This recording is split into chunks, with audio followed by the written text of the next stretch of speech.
Okay, let's start the task.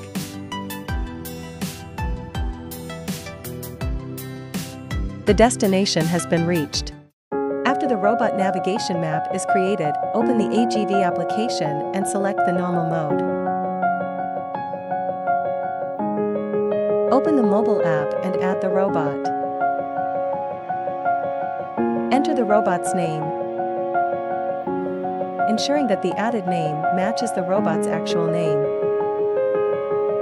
Click on Connect to access the robot's remote control interface. Choose any calibrated point, and the robot will navigate to the target location. Okay, let's start the task. Regardless of your location, you can remotely control the robot without the need to search for its physical presence, significantly enhancing factory production efficiency. The destination has been reached.